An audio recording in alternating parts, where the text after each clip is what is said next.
পেছনে ফিরে তাকালেই আমরা ভাবি সেদিন যদি এই ভুলটা না করতাম, কিন্তু জীবনের সবচেয়ে বড় ভুলটা আমরা তখন করি না যখন আমরা ভুল পথে হাঁটি, বরং তখন করি যখন আমাদের সব ভুল বড় হয়, যখন আমরা নিজের জীবনটা অন্যের চোখ দিয়ে দেখতে শুরু করি। আপনি শেষ কবে নিজেকে জিজ্ঞাসা করেছিলেন আমি আসলে কি চাই? মনে করতে পারছেন না, তাই না? কারণ আমরা এত বেশি ব্যস্ত হয়ে গেছি অন্যকে খুশি করতে, নিজেকে পছন্দ করতেই ভুলে গেছি।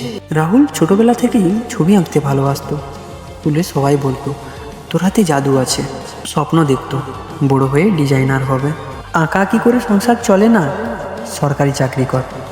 মানুষ কি বলবে? রাহুল ধীরে ধীরে নিজের স্বপ্নটা লুকিয়ে ফেলল।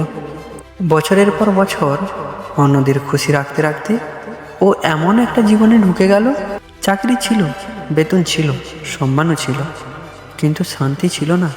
প্রতিদিন সকালে উঠে ও শুধু একটা কথাই ভাবতো, আমি কি সত্যি এটাই হতে চেয়েছিলাম?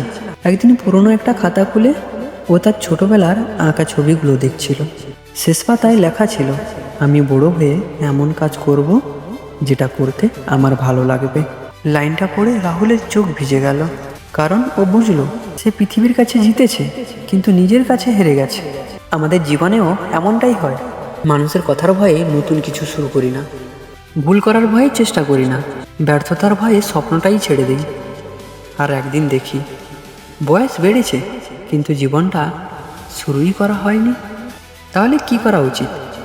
প্রথম, সবাইকে খুশি রাখার চেষ্টা বন্ধ করুন। যে মানুষ আজ আপনাকে বিচার করছে সে কাল আপনার দায়িত্ব নেবে না।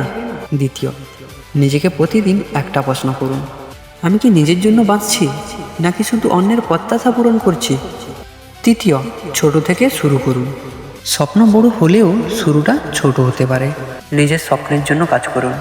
জীবনের সবচেয়ে বড় ভুল হেরে যাওয়া নয়, সবচেয়ে বড় ভুল হলো ভয় আর মানুষের কারণে চেষ্টা না করেই নিজের স্বপ্নকে মেরে ফেলা।